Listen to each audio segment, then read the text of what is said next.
I need somebody help, not just anybody help. You know I need someone help. Welcome back to The Price of Business. I am your host, Kevin Price, talking to you about you and your business. Talking to one of the most important public intellectuals of our times, Dr. Charles Murray of the American Enterprise Institute, author of some of my favorite books, including the latest, By the People, which is a phenomenal, almost, I think it has the potential of being a cult classic, because as he pointed out, you know, it's not your typical intellectual book that are fun and important, but often don't require much action. This book kind of does, and making it somewhat different. But I think it's very important, and delighted that you made it. And I'm curious, you know, when you look at the future, are you looking at other books that are more proactive in terms of helping people make a difference? No, I think I do not have a history of being an optimist. And I don't have a history of offering practical solutions. I offer solutions, but they usually, I think, are not as practical as this one is. But I'll tell you something, Kevin. I think that I don't need to write a bunch of more books on this topic. I think that there are a variety of forces at work that are all going in the right direction. Let me give you the most obvious example of what is just getting started, and that is called Uber, the ride-sharing service. 10, 15 years ago, who would have imagined that you could challenge these monopolies that city councils and taxi companies had set up, whereby they controlled, you know, how much service was provided to a city? Nobody knew of any way to break up those monopolies. Uber didn't do it by asking permission. Uber just shows up in a city, starts offering the service. And by the time that the city council and the taxi companies figure out what's going on, the service is already so popular that there was a real political price to be paid to try to push back on it. We couldn't have imagined that 15 years ago. What other kinds of things are coming down the road right now, which basically just bypass government? And also, Kevin, and this is a very important point, that expose the ultimate weakness of the government. The government is very scary when it comes after each one of us as individuals, because we can't, as individuals, cope with their massive resources. But in fact, the only way they can get away with enforcing these thousands of laws is through voluntary compliance. And if all at once a whole bunch of people are saying, oh, actually, I'm going to fight this, and not only that, I've got resources to do it, provided by this legal defense fund, that changes the equation dramatically. Yeah, it does. Ayn Rand once said, the question isn't who is going to let me, but who is going to stop me. And we're seeing that become exactly true. Right. So, you know, and I think, you know, it's interesting. I think technology is a two-edged sword. You know, on the one hand, it sure makes it easier for us to be a truly liberated, you know, truly a people that lives in liberty. But at the same time, it certainly makes it possible for Big Brother to be bigger than ever. It's kind of an interesting two-edged sword, isn't it?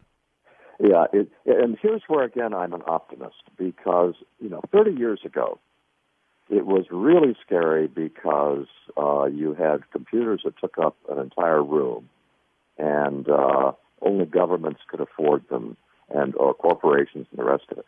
The fact that I have on my desk right now a computer that's as powerful as the best supercomputers in the world 30, 40 years ago, and everybody else has that kind of power too, that ultimately, I think, is an unstoppable force.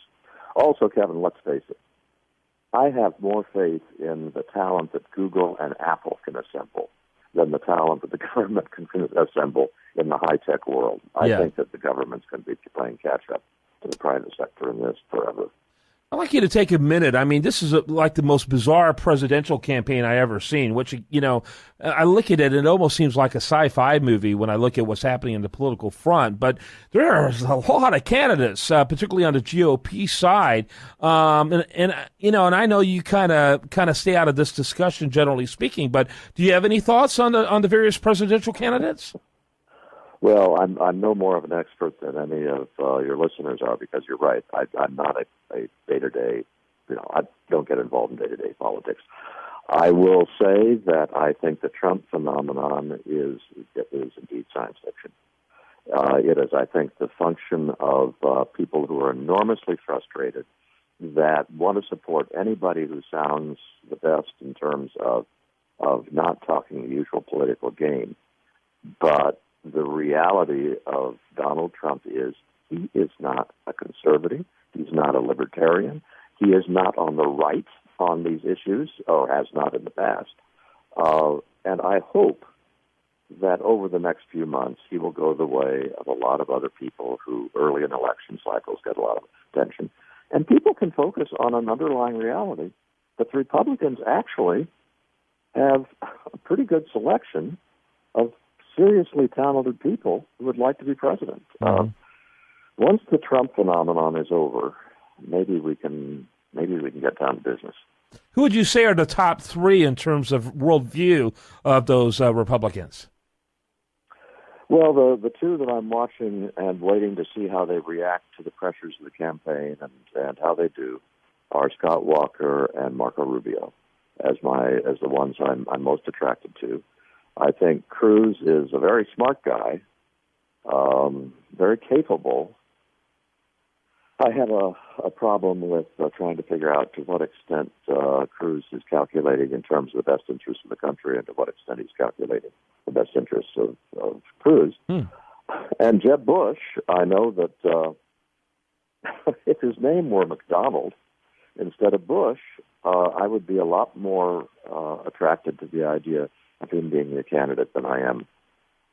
Wow, your response. I just don't want any more of the Bushes and the Clintons. Sure. Yeah, we're looking silly. What is the difference between ours and a country that's ruled by kings? It does look silly after a while. I'm shocked to not hear Rand Paul in this discussion. Well, if you talk about actual policy positions, he's the closest to me philosophically of any of them. I am not anti-Rand Paul. I have very serious doubts he could be elected. I do kind of go by the William F. Buckley rule that he's for the most conservative or libertarian, in this case, electable candidate. I don't think Rand Paul is electable. And so, no, I'm not in the Rand Paul camp for that very pragmatic reason. That's shocking to me, but I also somewhat understand, and I am something of a Scott Walker fan myself. You know what, as a libertarian myself, I like Scott Walker because he actually does scary things that politicians don't do. You know, he doesn't merely talk about disruption against big anything. He actually does disruption against big labor, which is really a vampire on our economy, and still is even in the 21st century. Yeah, this is what I like about Walker as well. That his ability to take on all of the grief that he had to take on to get through really needed changes is impressive. And I have to say, too, I really don't want another president who has never held an executive position before. I mean, there is a difference between having administered a state and having sat in the Senate and debated. And so that's the thing that bothers me about Rand Paul and Cruz and Rubio, all three of them. Yeah. They may be very able people, but the presidency is not an entry-level position. Yeah. We don't want people to have... We used it as an entry-level position in 2008, but it shouldn't be that way. We're not looking for on-the-job training in a job like that. You know, and I agree with that entirely. I think there's a reason why we had not elected anyone from the legislative branch since 1960. There's a reason why. And we had more deaths in Afghanistan in 2009 than any year, including the early years of the Bush administration, because it took Barack Obama 9 months to figure out how he wanted to fight that war. That's a luxury a legislator has, not a luxury the president has. Yeah, I'm not sure he's figured it out in the subsequent 6 years either, but that's another issue. Charles Murray, you're awesome. Thanks so much for being with us. And I mentioned AEI.org. Any other sites you want to mention? Well, that's the place where people can find, and all my work, shorter work articles, things are all posted there. Yeah, well, you do phenomenal work, and I appreciate your time every time on the program. Thank you, Kevin. All right, so when we come back tomorrow, we're going to have much more for you. I do want to remind you, best content here shows up over there at usdatareview.com. While there, like it on Facebook, follow on Twitter. Have a great day. Spend it wisely right here.